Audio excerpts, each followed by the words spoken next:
Welcome to Young Smart Money, show number 4, with me, your host, Crider, the show that sets you up for lifelong financial success with personal stories and actionable advice that we certainly didn't learn in school.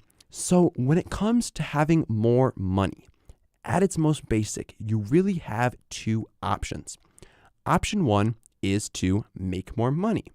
This can be done in a variety of ways, like we talked about in episode number 3, from asking for a raise at your job, to starting a small business, to taking on a side hustle, or maybe just selling your information through smartphone apps. Option number 2 to fulfill the goal of having more money is to spend less. Now, most people tend to head over to option number 1. Thinking that if they make more money, they will get rich faster and accumulate massive amounts of wealth. But in my opinion, and in the experiences of those around me, this really isn't the case.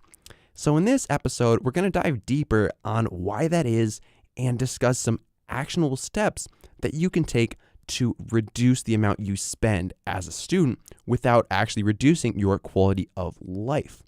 But first, we're going to hear a quick message from our sponsors. This episode of Young Smart Money is sponsored by $100 and a Smartphone, a free online course that I created to walk college students step by step through investing their first $100 in order to create passive income.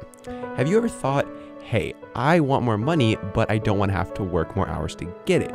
Well, these 45 minutes of video lecture content within $100 and a Smartphone will answer all of the most common questions I am asked about starting to invest, such as what is a stockbroker, and how do I find an investment that best balances my risk tolerance and desired rate of return.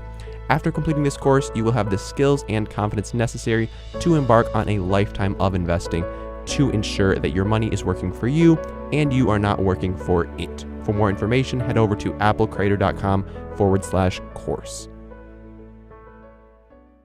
All right, got to give a quick thanks to our sponsors for making this show possible. Now let's talk saving money in college. So the big points we're going to hit on in this episode today are why saving is actually important in college, the impact that saving can really have throughout the course of your entire life, and how to actually do it. So how can you implement some actionable steps into saving money in college? We're going to give you some tips, some strategies, all of which is going to help you save a ton of money throughout the course of your college career. So first off, let's answer the question of why is saving important in the first place? Why can't you just make more money? Well, let's say that you find yourself with an additional $1,000 in your bank account. There's a very different thought process that takes place depending on whether that money came from making more or spending less. When you make more money, you tend to want to reward yourself for this accomplishment. This usually comes in the form of increased spending, so that at the end of the day, your bank account returns to where it started, and you fall back in with the 78% of US workers living paycheck to paycheck. And even if you don't spend it all, chances are that you're going to begin to develop habits that will cause you to spend more, so that at the end of the day, that $1,000 that you made now looks more like $500 or $600. And this is the process of lifestyle inflation. And it's really one of the dominant reasons why over 3/4 of the US population is living in a cycle of receiving money, paying it all out to the bank for their mortgage, the car dealership for their car loan, Best Buy for the installment plan on their new TV, and to Verizon for their cell phone bill, waiting for one small unaccounted expense, maybe a car repair or a sick pet, to send them into a cycle of payday loans and credit card debt. But I'll get off my soapbox now and just say that making more money doesn't work because it leads to spending more money. But there's another reason why making more money is not going to provide us with greater wealth. And that is because making more money enables us to enter into the trap of keeping up with the Joneses. In essence, this means that we are constantly comparing ourselves and what we have to what we see other people around us doing, and having. Now, through social media, TV shows, and just casual conversations with our peers, we get these ideas into our head about what success actually looks like, and then we're pressured to live up to these ideals in order to feel like we're keeping up with those around us. When we live this way, we're really living in a distorted reality based on buying shinier cars and granite countertops faster than our incomes allow. And for what? Because your coworker Jim's aunt just bought a new McMansion and you don't want to feel like you're getting left behind? I hate to break it to you, but everyone else is enjoying their lives too much to care whether you have the newest iPhone. So for the vast majority of people, that additional boost in income is going to have really short-lived effects and is not going to foster long-term beneficial habits. Instead, it's going to cause you to remain caught up in this trap of spending money just as fast, if not faster, than it comes in. But there is a way to avoid this, and no, it's not by buying my $997 course on effectively managing your money. That was a joke, by the way. I don't have a $997 course, and if I did, I kind of doubt that it would be the best way to establish yourself financially. Not that it wouldn't be valuable, just that if you had really tight finances, developing beneficial habits is definitely going to serve you much better than spending money you don't have on an online course. The solution that's really going to help you is developing those good habits with regard to saving money. Now, as Robert Kiyosaki said in his book, Rich Dad, Poor Dad, which, by the way, really inspired me to start sharing financial resources and financial literacy skills with the people around me. In his book, Kiyosaki states, it's not how much money you make, but how much money you keep. And this is a really, really powerful quote for me because it's so true. It's not about how much money you make if you're just spending all that money as fast as it comes in. You could be making $100,000 and spending $100,000 and you're still paycheck to paycheck. It's really all about how effective you are and how successful you are at managing your money rather than the amount of money that's coming in on your paycheck every single month. And for the reasons we just discussed, this quote just rings so true to me. If you don't know how to effectively manage your money and how to actually hold on to it, you're going to find out firsthand that a fool and his money are soon parted. So if making more money alone isn't going to do it for you, is saving money actually going to make you rich? Well, let's look at the impact that saving can actually have on your financial situation. So we're going to keep it real simple and say that you're able to save $5 a day. Doesn't seem too bad, right? Like, I bet you could find $5, whether that be foregoing your daily Starbucks or packing a lunch instead of eating out at Chipotle. Just a quick side note, my actual approach to saving is a bit different than this because in my opinion, you can penny pinch as much as you want. And as you're going to see, it really can be significant. But where the real power is in hitting the big picture expenses, like your housing or your transportation costs, which we're going to get to.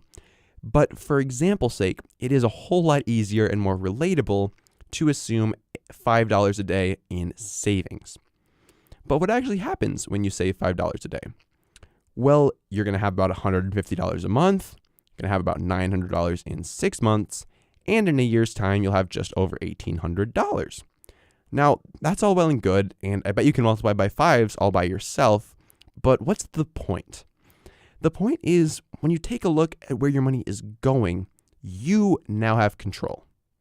When you focus on making more money, but once it comes in the door, you have no idea where it went, you don't have control. In order to get a grip on your financial situation, you need to be in control. Not just of where your money comes from, but in control of where it actually goes.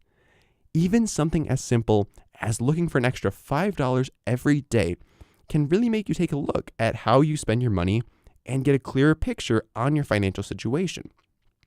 Once you have that picture to work from, you're going to know where your money's going, and at that point, you can concern yourself with increasing your income. In essence, control is key, and saving is going to make you take a closer look at your spending and regain that control. But how do you actually do it? Now what we're going to do is break saving down into both specific categories, like your food budget, your textbooks, your entertainment, and then we're actually going to look at some big picture stuff as well, like your transportation, your housing, and just stuff in general. So let's start off with food. And within food, there are actually 3 more categories that we're going to break down. So we're going to start off with groceries. So when it comes to groceries, my number 1 tip is to eat ramen. Only ramen 3 times a day, every day, and your food costs are going to drop immediately. Wait, that's not my tip? Oh, that's actually just a really bad idea? No, there's not anyone else in the studio and I'm just talking to myself? Perfect. Well, in reality, eating ramen might save you money in the short term, but you're likely going to feel like crap. And what is the fun in that? So the first thing you're going to want to do to save money on groceries as a student is to buy in bulk. You know that wall of the grocery store with the plastic bags that you fill yourself? That is where the deals are. When you stop paying for packaging, you start saving money immediately. Anything non-perishable, think nuts, oats, rice, can and should be bought in bulk. Next, there are a ton of apps designed to save college students money on their grocery bill. My 2 favorite are going to be Mucho and Grocery Pal. All right, so with Mucho, I'm a bit biased. If you listen to episode number 3, you'll know I used to work for them. But they are a really, really valuable app that really, I was using them before I worked for them, and I still use them even after I worked with them. But they really do provide a ton of value for the college student who is buying their groceries. So essentially how the app works is you get points for spending money, and these points can be redeemed for gift cards to the stores that you shop at. And essentially how the points work out is it's about a 10% return on the spending that you do. So if you spend $100, you'll get about $10 for a gift certificate to the grocery store that you shop at. So, I mean, that's a pretty good deal. And if you compound that with any cash back or rewards that you're getting from, say, a credit card, you can really start to see the rewards add up quite quickly. Now, there's also usually a free reward for when you spend $15 at the grocery store. So some of the examples of free stuff that I have gotten for spending $15, I got some free popcorn. I got a free meal kit, which actually cost like $30 by itself, but it came with like fish and sweet potatoes and a bunch of like really nice stuff, which I definitely would not have bought any like fish with my own money because like fish is expensive. And then I also got this cookie cake, which was like a shape of a cake, but it was a cookie. And it was free. So I was like, sure. And all of this was completely free when you spend $15. So I just went to the grocery store, did my weekly grocery shopping, and got a free thing, which was great. And this app is currently available on like 2 or 3 dozen college campuses all across the nation. So you should definitely check out if that is something that is available in your area. Additionally, Grocery Pal is another very valuable app for not just college students, but anyone who's looking to save money on their groceries. So essentially how Grocery Pal works is you enter in your list, your grocery list, and it shows you which stores in your area are going to have the cheapest deals for the stuff that you're looking to buy. Now, this app can be really advantageous if you're in a place with a ton of options and you don't want to look through each place's Sunday ad to see what is on sale and where.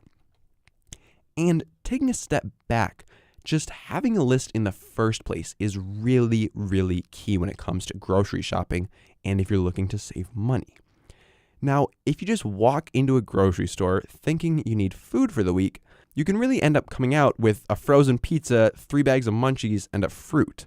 Like, you gotta have a game plan, and your list is really gonna keep you on track and help you get in and out as fast as possible.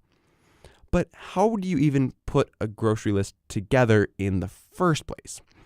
Well, if you want to save money, you build it around the deals. Personally, on Sunday, the grocery store on campus puts out their deals. So on Sunday, I scan through there, see what's on sale, and I put my list together based on what I find in that ad.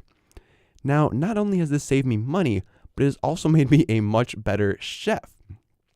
It's really a lot harder to get stuck in the ruts of making the same thing week after week when you're always buying different things. Of course, I do have my staple foods that I buy every week, but building a list based on what is on sale has really benefited me hugely. Additionally, with your list, you should also be keeping meal prepping in mind. Now, if you're a college student that isn't meal prepping yet, I can tell you personally, it will change your life. So, meal prepping is essentially the process of making a big batch of one meal, portioning it out, and then storing these individual servings in the fridge or freezer. Now, this is how I'm able to do my cooking for the week on Sunday and then have food ready to go all week. So instead of cooking up one breakfast burrito or one can of soup, you turn the dial up a notch and scramble up a dozen eggs or get a big pot of chili going so that for the entire week, you can have real food ready to go. Now, this will keep you from eating ramen or ordering takeout or just any other and just unnecessary food spending that you don't have to do, and therefore it's going to save you tons. Lastly, with all of these grocery tips, it really does matter where you shop. And if you're a broke college student, I would really suggest cutting out Whole Foods. If you want to see the greatest savings, it's going to be in your best interest to shop at generic stores and buy generic store brands. When you stop paying for brand names, your wallet is going to thank you. But for those of you that do have some brand loyalty, I say, one, if we're talking processed food, the ingredients are probably the exact same and they were probably made in the same exact factory. And two, if we're talking something that wasn't processed, like nuts or meat, for the most part, an almond is an almond and a chicken thigh is a chicken thigh. So change it up a bit, buy the store brand, and start saving yourself some serious money. Now, the next part of food is eating out. And millennials actually spend about $3,000 per year on average on eating out, making up about 44% of their food budget as a whole. Now, this works out to about $58 a week, which for me at least makes up a significant expense. So finding ways to get some of this $58 back is definitely a priority for me. But it's not about being stingy. When it comes to saving money, I'm really all about keeping my quality of life high and not cutting corners that are going to negatively impact my life. Instead, I focus on spending smart and ensuring that I know where I'm spending my money and why. So as far as eating out goes, the first thing that I'm going to say is if you want to save money here, you really got to cut back on the frequency of dining out. That's really just the way it is. But that's not satisfying. Obviously, if you want to spend less on eating out, you should eat out less frequently. I mean, duh. But there are a couple good substitutes to eating out that you can really take advantage of as a student that still include good food, but at a fraction of the cost. Now, the first of which is to cook with friends.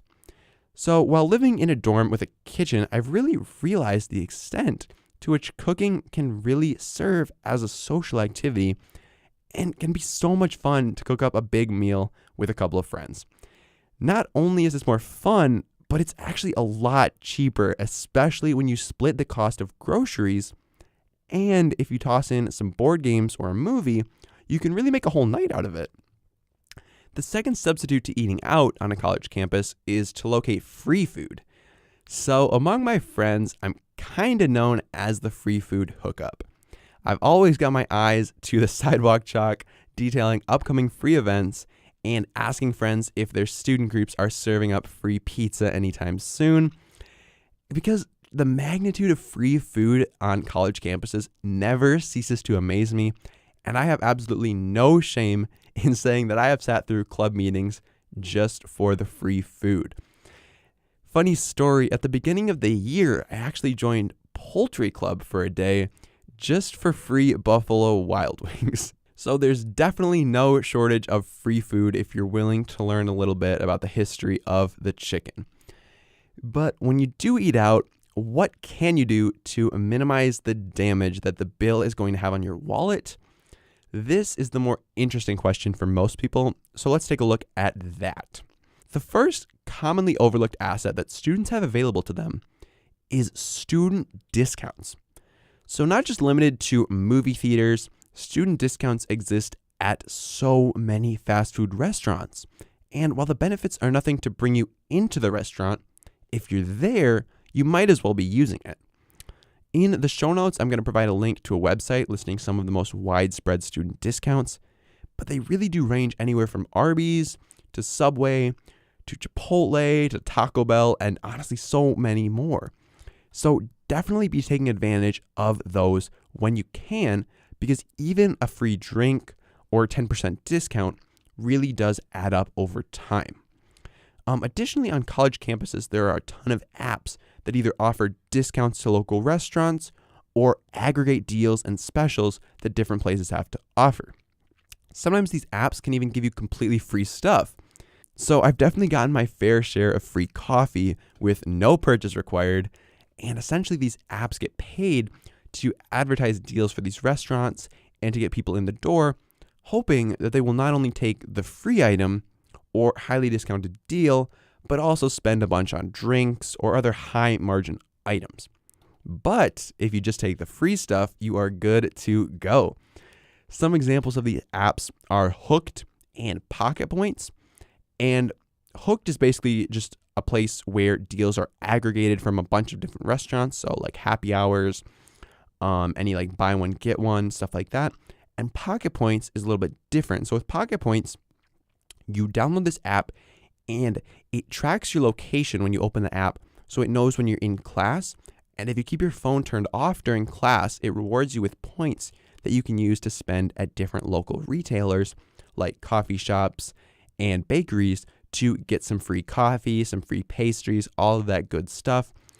And both of these apps are completely free and they get you free food. So I say, why not check them out?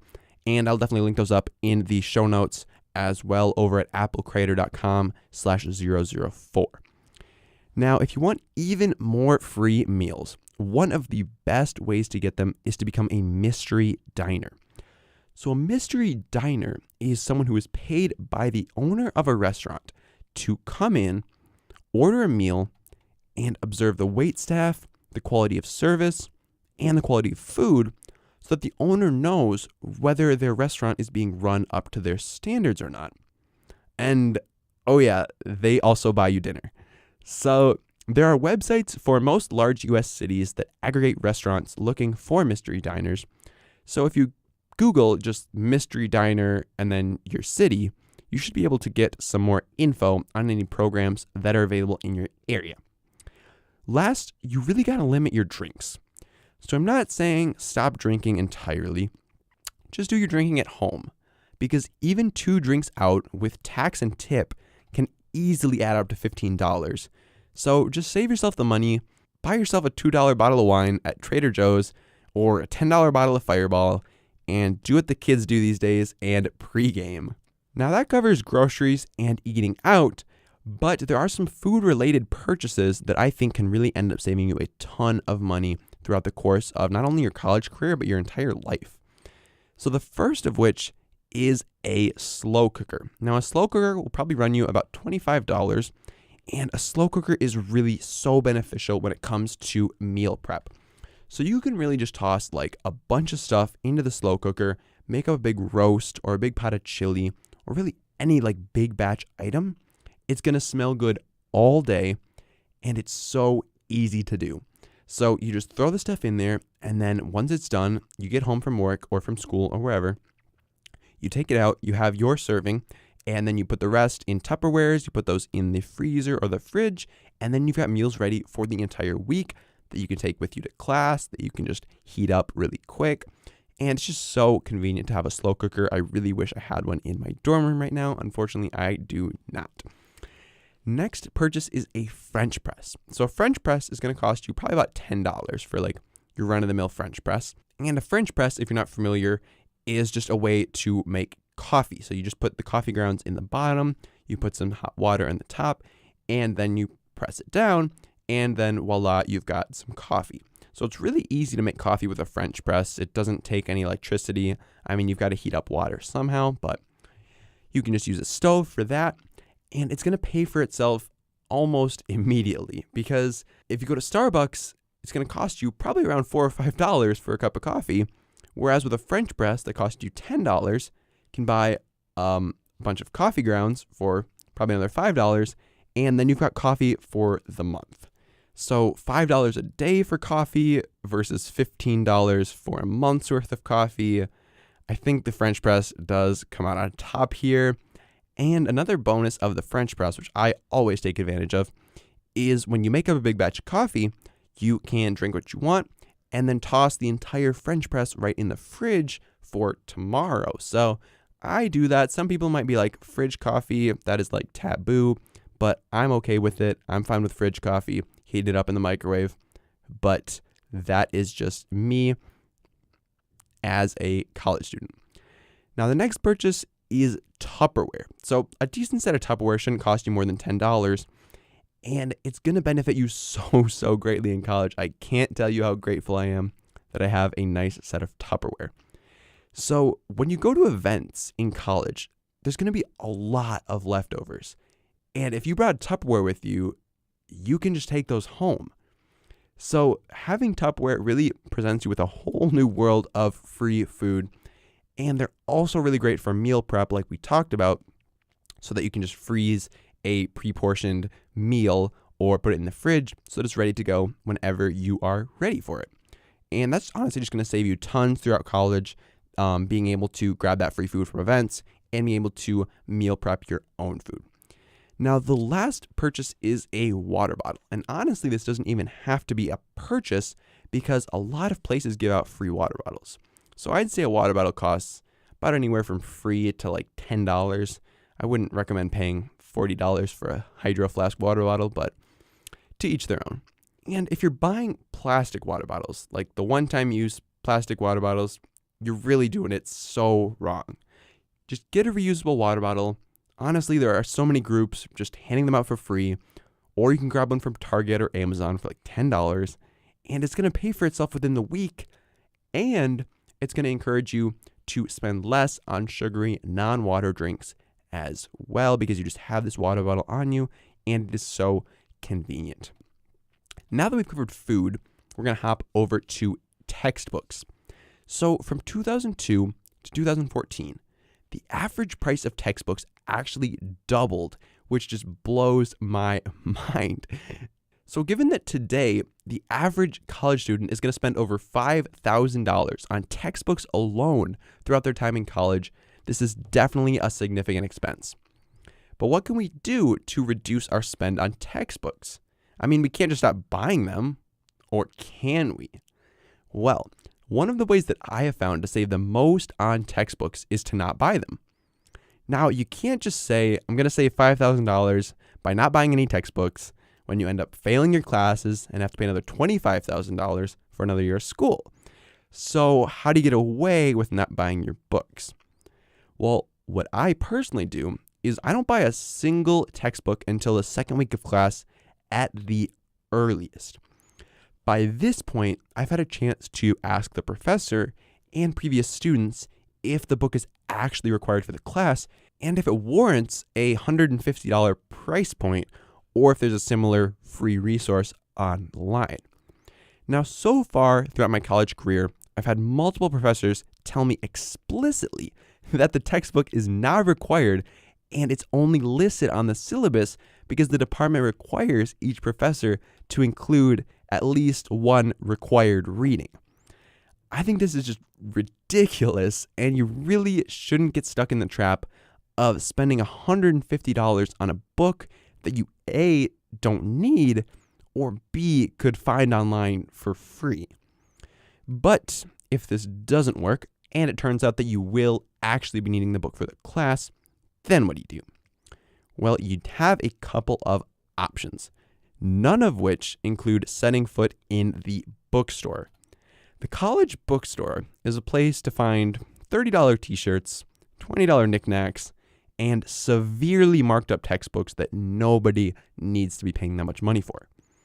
When you shop at the bookstore, you're paying a hefty premium for the convenience of buying your books on campus.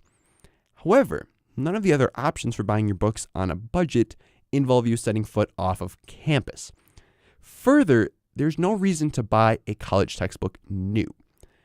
I don't know if you bought video games as a kid, but there's this video game store called GameStop that sold new video games for $60 a piece back when I bought them, and they would buy the games back from you when you were done. So to give you a feel for how much money you're going to be getting from the bookstore, when you sell GameStop a $60 video game that you bought about 3 months ago, they're going to give you about 12.5 cents. So scale that up a bit, and that's about how buying a new textbook and trying to sell it back at the end of the year is going to go for you. This problem really provides us with two valuable insights. The first one is don't buy new books, and the second one is don't buy books, rent them. You're not going to need this textbook after this class. Therefore, in my opinion, there's no reason to buy it if you just plan on selling it back eventually anyways. So just rent it and save yourself the trouble of having to sell it back. Personally, I find that Amazon's textbook rental service is a very cost-effective way to get my textbooks. And this semester, I rented a used copy of a $250 real estate textbook from Amazon for $39. That is an 85% discount. And they pay for shipping so that at the end of the semester, all I do is I just bring the book to the UPS store on campus and they just send it off for me. But if that doesn't sound like a good option for you, or you don't trust used books for Amazon or whatever, another really cost-effective way to get your textbooks is to utilize social media. So on my college campus, there are a dozen buying and selling Facebook groups and specific Facebook groups dedicated to reselling textbooks. So at the end of the semester, there are so many deals to be had on these Facebook groups because students are just desperate to ditch their books before they go home. So if you know what classes you're taking next semester, definitely check out these buying and selling Facebook groups, or just post a Facebook status with the books that you're looking for to see if your friends can lend a hand. I have not personally bought any books using this method because I prefer to rent my books used from Amazon, but I do have friends who have saved hundreds of dollars just by asking their friends if they know anyone who was previously in this class. All right, so those were our penny pinching strategies for food and textbooks, but now let's look at the overall big picture. So let's ask ourselves the question, as a college student, what are going to be your biggest expenses? Well, first, you've obviously got housing. So you probably rent a place if you're in college. Maybe you own a place, but rent is going to be one of your biggest expenses. Next is going to be your car or transportation payment. I mean, you got to get around, and if you've got a car, there are going to be some serious expenses associated with that. Next is obviously your school expense. So if you are in college, it's probably not free. Maybe you have scholarships, but for the most of us, it's not free to attend college. So that's going to be a pretty significant expense. And lastly is just stuff. So the stuff you buy, whether that be like a microwave, a mini fridge, or just anything you spend money on, maybe a computer. I think those are the four big categories of where college students actually spend money. So what we're going to do now is look at each of these categories and how to significantly reduce the amount you spend in each of these categories to make the biggest impact on your total spending as a student. So starting off with the biggest one is going to be rent. So with rent, you've really got two options to cut down on this expense or potentially eliminate it entirely. So your first option is to become an RA. So an RA is somebody who lives in the dorms, usually with underclassmen, so the freshmen and maybe the sophomores, and sort of just monitors the floor and make sure everybody's in line, following all of the housing procedures, all of the policies, basically stuff like that. So just making sure nobody's drinking in the dorms or hotboxing the bathrooms, essentially, is what your job is as an RA.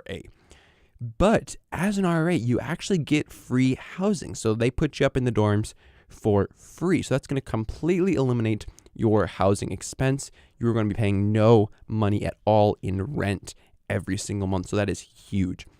Additionally, as an RA, at least at my school, you are given a food stipend. So they give you a certain amount of money that you can spend in the dining halls every single month. So you essentially get your housing and your food for free. So it really doesn't get much better than that. Additionally, you are housed in a good location. So you're housed right in the middle of campus in the dorms. So that's very convenient there. You don't have to worry about commuting to campus.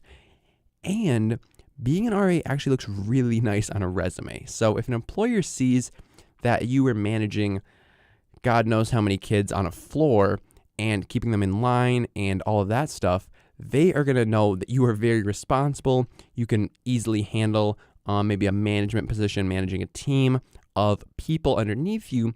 So it's going to stand out on your resume, and employers are really going to like that you were an RA. Lastly, it can be really easy to make connections with other professors and faculty when you're spending so much time on campus. So because you are living on campus and your job is on campus, you're going to be spending a good bit of your time there, and it's going to be really easy for you to run into professors or faculty, schedule times to meet with them, and just build these relationships that might land you some really nice positions throughout the course of your entire life.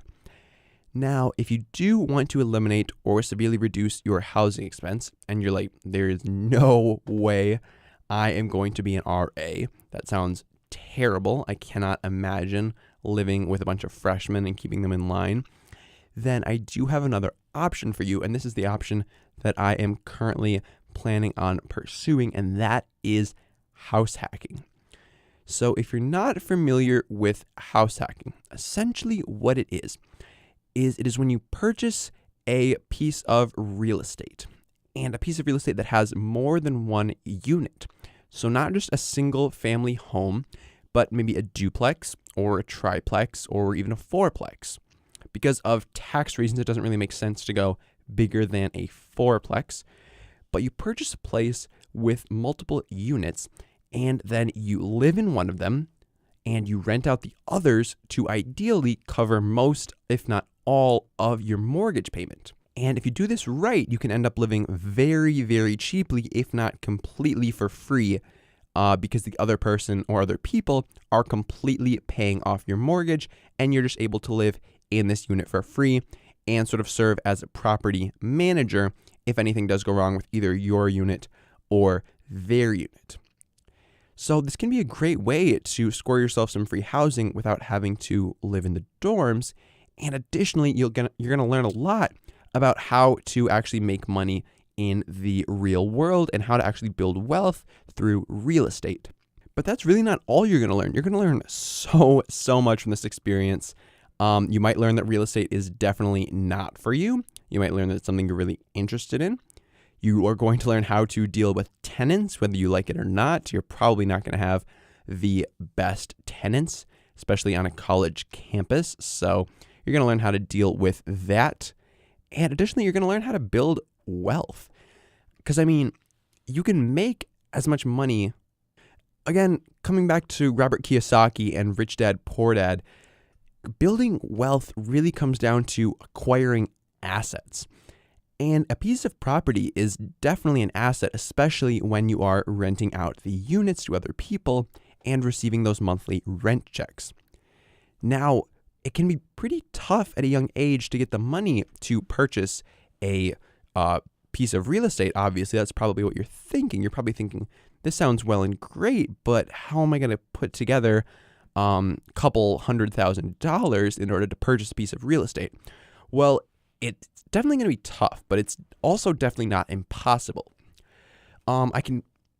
This episode really isn't the time or place to talk about real estate financing, but that definitely can be something I cover because there are quite a few ways to creatively finance a piece of property as a young person without having to go through the bank, who is probably not going to be very willing to work with you because you probably don't have a very long credit history and you probably haven't built up much in the way of a credit score. So these are the two ways that I would say you can really save a ton of money on rent. But now let's move on to transportation, and more specifically, cars. So when you move out, when you graduate high school, the first thing you might be thinking is, wow, I am ready to buy a car. I've been working some summer jobs and I have some money in my bank account. But my question to you is, do you really need a car? Like, really? And some excuses that I have heard, or some arguments that I've heard for why somebody would have a car at college. The first one is, I already have it. The I already have it approach. So say you got a car maybe as a gift while you were in high school, or you saved up and bought one while you were in high school and you already have it.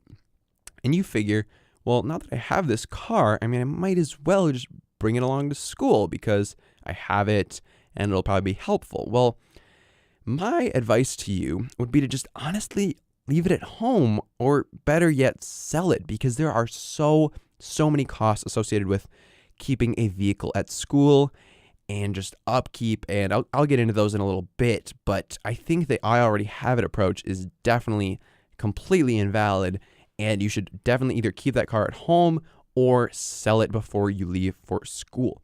The other thing I hear is people saying that it will be so convenient to have a car. Say they're a graduating high school senior and they think it'll be so convenient to just have a car on campus. They'll be able to drive all the way around. They'll be able to give their friends rides. They'll be the talk of the town. And I can tell you personally, as a college student, there has not been one single time where I had this thought that it would just be so convenient if I had a car. There's been zero instances where I had wished that I wanted a car. And to be fair, I am living in an urban campus and I have a bike. But if you're in an urban campus, especially if you have a bike, there's absolutely no reason for you to have a car. It's just completely redundant. And most schools in cities actually will provide you with a free bus card. So you'll have unlimited bus transportation if you'd rather do that than walk or bike. And in an urban campus, you really just don't want to deal with having a car and just everything that goes along with that giant expense. But if you decide that you do need a car, the next question to ask yourself is, can you really afford that car? And can you really afford it? So when it comes to looking at this question, the mistake that a lot of people make, especially young people, is that they look at the sticker price and not the actual cost, not the total cost of the car, but the sticker price that's advertised at the dealership. And even worse than looking at the sticker price is looking at the convenient monthly payments and figuring that from their income, they're going to be able to afford these monthly payments. So you really do need to look at the total cost, including the dealership fees and all the other costs that are going to go along with buying a vehicle. And the total cost is the cost including all of the payments with all of the interest. And that is going to be the price you pay, not the price you see. So the price you see and the price you pay with a vehicle are two completely different prices, only vaguely related to one another. And you really have to be looking at the price you pay, because the price you see can be manipulated to look so much lower than what you're actually going to end up paying. So you do have to keep these two things separate in your mind. Now, if you decided you want to buy a car and you're looking at a new car, I have some numbers to tell you really quick, just to hopefully get your mind off of the idea of buying a new car. All right. So in the first minute that you have a new car, in the first minute that you drive it off the lot, that car is now worth 89% of what you paid for it. So say you bought a car for $20,000. That car has now lost $2,200 worth of value in a minute. You just basically took $2,200, lit it on fire, and there you went. Drove your car off the lot. Now, fast forward 2 years down the road, that car is now only worth 69% of what it was when you purchased it only 2 years ago. So coming back to our $20,000 car, that car is now only worth $13,800 2 years down the road. So we have lost a significant amount of money now. But if we take this even 2 more years, so we've had the car for 4 years, now it is worth 49% of what we paid, or just under $10,000. So in 4 years, we were able to burn $10,000 just on the value of our car, not including any insurance, any gas, any registration, any repairs, any maintenance. We already burned $10,000 and definitely at least $5,000 more on all of those other expenses. Now, if you're thinking of buying a new electric car, there are so many reasons why that is just a terrible idea right now. So battery technology in cars is moving so fast right now that the car you buy this year in 2018 is going to be completely obsolete next year. In fact, I had this friend tell me a couple days ago, there's never a good time to buy a Chevy Volt, and I really could not agree more. Next year, the technology is going to be so much better. The car is going to have like twice the range that it can go, and it's going to charge in half the time. So it really just does not make sense to buy a new electric car at this point in time, just because the technology is moving so quickly.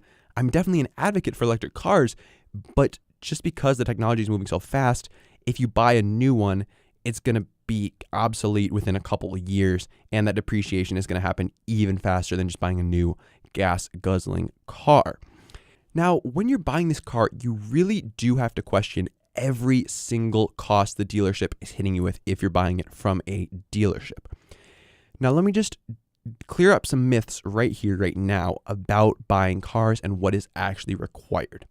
So, gap insurance. A lot of dealerships are going to try to sell you on gap insurance, which is completely not required.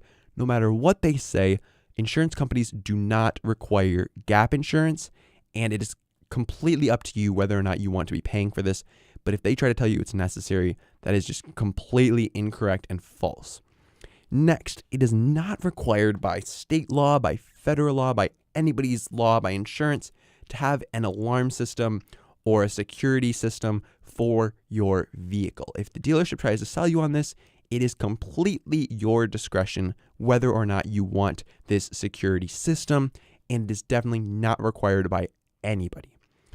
Next thing you want to do is you want to have every charge explained to you. If you have to walk through the entire bill step by step by step, then do it. If there is a charge that you do not understand or that you think is not required, you should ask them, because chances are it is mostly commission going straight into that car salesman's pocket. There should really be no unclear charges or unclear things that you're paying for. And if you have any questions, I can't stress this enough, ask, because they make it intentionally confusing so that you don't ask and so that they can just mooch as much money off of you as possible. So you got to question all of these charges when you buy a car from a dealership. Now, additionally, dealerships are going to try to talk you into buying warranty coverage. Now, the thing you have to keep in mind here is that some cars already come with a warranty, and they're going to try to make you buy overlapping coverage. So a trick that a lot of car dealerships apply is they give you these options. So they'll give you 3 options on your warranty coverage. They'll say we've got one plan for $50 a month, one plan for $30 a month, or one plan for $20 a month. Now, you think you're actually saving money when you choose the $20 a month option, but the actual choice that you should make is the $0 a month option. If your car is already under warranty from the manufacturer, or you just don't want or you don't need this coverage, then ask them for the unlisted $0 a month option, where you purchase no extended warranty from them and you just stick with the manufacturer's warranty. Lastly, when it comes to cars, you really have to take your time with this decision. Most poor decisions at a car dealership and in general are just made when you feel like you're under time pressure. And the minute you step into a car dealership, they are trying to make sure you walk out of there with a brand new vehicle. So a good strategy here is to try to go to multiple different dealerships in different areas. Because if you stick to the same area, many of the dealerships might actually be owned by the same company, and you're just running into the same problems over and over again. One last thing that I would recommend you do is look into a no haggle dealership. So Hertz and CarMax are great locations to buy cars if you're looking for no haggle dealerships and for great deals. So with Hertz, they actually are reselling their cars that they rent out, because Hertz is a rental car company. When the rental cars have reached a certain threshold, they're no longer able to use them, so they sell them off for cheap, and you can get a great deal. So I think buying a car from a rental car company can actually be a great option for you to look into. Now, lastly, just the additional expenses that are associated with having a car at college that you need to keep in mind. I just want to run through these really quick just so that you know all of the expenses, or at least some of the very significant ones that you're going to have to deal with. Obviously, you're going to have to pay for gas. And this can be even worse when people know that you have a car and they start asking you for rides. Next is insurance. And as a young person, and especially if you're a young male, your insurance premiums are going to be very high. Insurance companies know that this age group is one of the most risky, if not the most risky. So your insurance premiums are really going to reflect that. Next, just the registration on your vehicle. That's going to be an expense that you have to keep in mind. And parking. So parking a car on a college campus can be very expensive. I know on my campus right now, if I were to have a car and I wanted to park that, it would cost me at least $350 a semester, depending on which parking lot I wanted. If it was a more convenient lot, it would probably be closer to about $500. And I mean, that's just so ridiculous, in my opinion, to be paying that much just to park your car, especially if you don't even use it. I just don't think there's much need for a car in an urban campus. I know on rural campuses, especially if it's a private school, you might get parking for free, which is nice, but it still probably doesn't make sense to have a car on campus. Next, repairs. So cars don't last forever, things break, things start to rust, and you're going to have to repair your car throughout your time at school. And then there's also maintenance, so regular oil changes, just making sure your tires are doing all right. And the list really just goes on and on with all the expenses that you're going to have associated with this vehicle. And if you could just use the free transportation system, or use your bike, or walk, there are just so many better alternatives to having a car on campus. Now, when it comes to school and paying for school, there's really a lot more options than you would think. But the first thing I just want to emphasize is that if you're in school, go to class. It's pretty self-explanatory, but if you're paying to be in a class, or you're taking out debt to be in a class, and you are not going to that class, then my question for you is, what are you paying for? If you're just looking to spend 4 years of your life taking on 6 figures of debt so that you can walk across the stage, grab a piece of paper with your name on it, and waltz right into a $50,000 a year job with the potential to increase to 6 figures, fantastic. But if that really is your goal, I have another path for you that costs a fraction of the price, takes half as long, and spits you into that same $50,000 a year salary. You know what it is? It's called going to vocational school and becoming a plumber. So tuition from a vocational school or trade school costs on average about a quarter of what a bachelor's degree is going to cost you, and takes about half the time, and will provide you with real world skills in a trade to get you a job a lot more quickly than maybe a degree in philosophy would.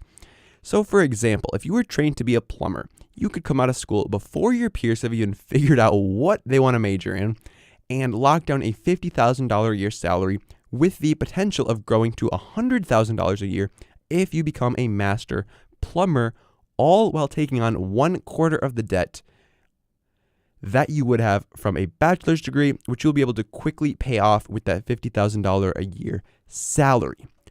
On the other hand, if you're genuinely interested in the material, or you do want to pursue a career that is going to require some additional certification or training, go to class and learn the material. There's absolutely nothing wrong with paying for the increased price tag at a 4-year school. In fact, it's what I'm doing right now. But there is something wrong with not knowing your options. If you think the only choice coming out of high school is a 4-year degree or no degree, that is just simply incorrect. And there are a multitude of options available to you that could end up saving you tens of thousands of dollars in debt throughout your entire life.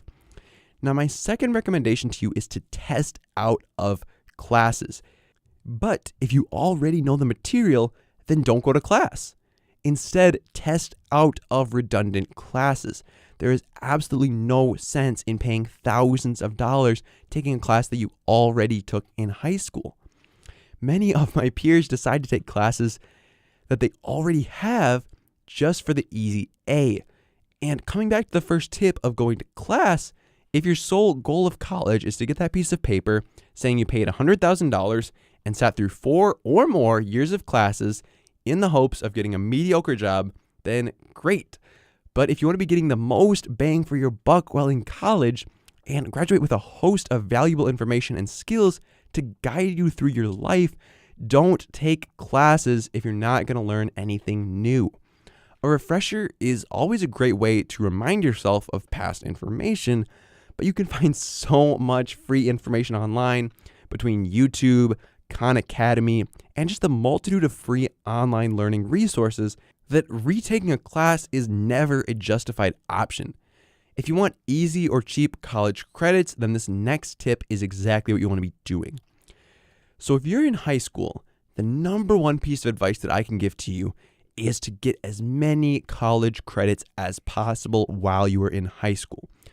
So how you can do this is the first thing you can do is take AP classes. So advanced placement classes offer you the ability to sit for an advanced placement test at the end of the school year that can actually grant you some college credit without having to pay thousands of dollars to sit in a college course. But even better is if you can take college classes while in high school. So in Minnesota, there's this program called Post-Secondary Enrollment Options. Acronym for that is PSEO. And what PSEO does is it lets high school students take college courses at a college for completely free. So essentially what you do is you apply to a college as if you were a freshman, and then you take classes as if you were a freshman.